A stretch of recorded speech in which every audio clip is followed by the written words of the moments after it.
দেখো আজকে আমরা ষষ্ঠ শ্রেণী পার্সেন্টেজের অঙ্ক দেখাবো। নিজে করি 9.2 পেজ 111 111।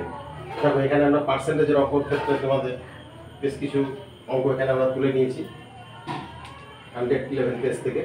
তো আশা করবো তোমার প্রত্যেকে মনোযোগ সহকারে দেখতে থাকবে। তো এই অঙ্কগুলোর জন্য আমরা পার্সেন্টেজের অঙ্কর ক্ষেত্রে কিছু কথা তোমাদের এখানে বলবো, যেটা লিখেছি দেখো তোমাদের সুবিধার্থে, তোমরা জানো তবুও আমরা এখানে তোমাদের জন্য বুঝাবো। তো এখানে লেখা রয়েছে 100% বলতে আমরা কি বুঝি?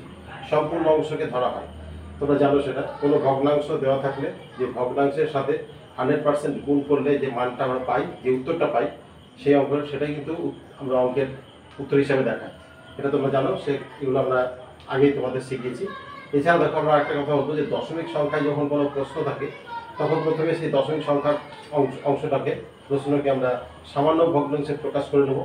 নেওয়ার পর 100% দিয়ে ওই ভগ্নাংশটিকে গুণ করে যে মানটা পেয়ে যাবো সেটাই উত্তর হিসেবে আমরা তোমাদের দেখাবো।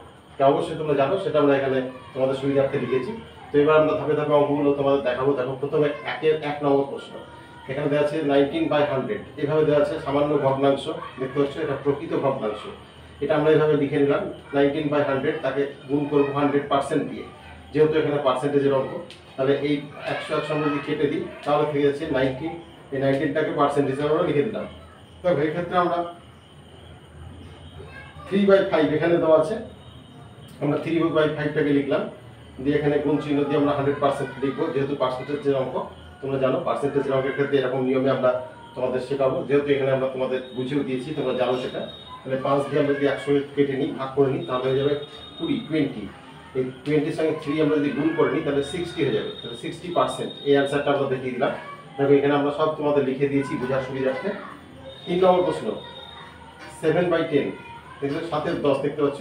এক্ষেত্রে 7/10 অঙ্কটাকে আমরা ঠিক একইভাবে লিখবো, লিখে গুণ করবো 100% দিয়ে, দেখতে পাচ্ছ। এই 0 আমরা কেটে নেবো, তাহলে থেকে যাচ্ছে 10 আর 7, এদের গুণ করলে আমরা পেয়ে যাচ্ছি 70। তাহলে 70% হিসেবে আমরা দেখাবো, দেখতেই পাচ্ছ। এবার দেখো 4 নম্বর প্রশ্ন 0.21, এটাকে আমরা প্রথমে সামান্য ভগ্নাংশে প্রকাশ করবো। দেখো এখানে আমরা সবই তোমাদের বুঝিয়েছি, সেটা এখানে দেখাচ্ছি। এই 0 দশমিকের জন্য আমরা একটা 1 ধরবো, তারপর ডান দিকে দুটো সংখ্যা, দুটো শূন্য ধরবো, তাহলে এটা উপরে হয়ে যাবে 21/100। এটা আমরা সামান্য ভগ্নাংশে প্রকাশ করলাম। এখানে যেহেতু 0 আছে, কিন্তু এখানে 0 না লিখলেও হবে, সেজন্য আমরা 21/100টাই লিখেছি, বুঝতে পারছো। এবার ইকুয়াল টু দিয়ে 21/100 গুণ তার সঙ্গে 100%, ঠিক আগের মতোই। এই 100 দিয়ে আমরা ভাগ করে নিই, কেটে নিই, তাহলে বাদ হয়ে যাচ্ছে, থেকে যাচ্ছে 21%। এটা আমরা কাটিয়ে নিই, তোমরা কেটেও নিতে পারো 21%। এবার দেখো 5-এর প্রশ্ন, এখানে দেওয়া আছে 0.05। এভাবে আমরা এটাকে সামান্য ভগ্নাংশে প্রকাশ করবো। প্রথমে এই দশমিকের জন্য 1 ধরবো, তবে ডান দিকে দুটো সংখ্যা, দুটো শূন্য ধরবো, এই 5টা উপর দিয়ে দেবো। এখানে সামনে দুটো শূন্য আছে বলে এখানে না লিখলেও হবে, তোমরা জানো সেটা। তাহলে 5/100 এটাকে আমরা এভাবে লেখার পর 100% দিয়ে গুণ করে নেবো, তাহলে 100 কেটে যাচ্ছে, থেকে যাচ্ছে 5। তাহলে 5%টাকে আমরা এখানে লিখে নিলাম। তাহলে দেখতে পাচ্ছি এইভাবে আমরা ধাপে ধাপে তোমাদের অঙ্কগুলো দেখাচ্ছি। এবার 6 নম্বর প্রশ্ন, 6 নম্বর প্রশ্নে দেখো দেওয়া আছে 0.8। এটাকে আমরা এইভাবে সামান্য ভগ্নাংশে প্রকাশ করবো 8/10 এইভাবে। এবার সমান চিহ্ন দিয়ে আমরা 8/10টাকে লিখে গুণ চিহ্ন দিয়ে 100% লিখবো, যেহেতু পার্সেন্টেজের অঙ্ক। এই 0 আমরা কেটে নেবো, তাহলে 8 আর 10কে গুণ করে আমরা 80% দেখাবো, যেহেতু পার্সেন্টেজের অঙ্ক। এর তারপর প্রশ্ন 7 নাম্বার, দেখো 3.76। এটাকে আমরা সামান্য ভগ্নাংশে প্রথমে প্রকাশ করবো।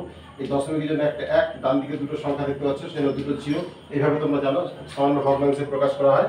এবার এই সংখ্যা 3টাকে আমরা উপরে লিখবো 3, 7, 6, অর্থাৎ 376।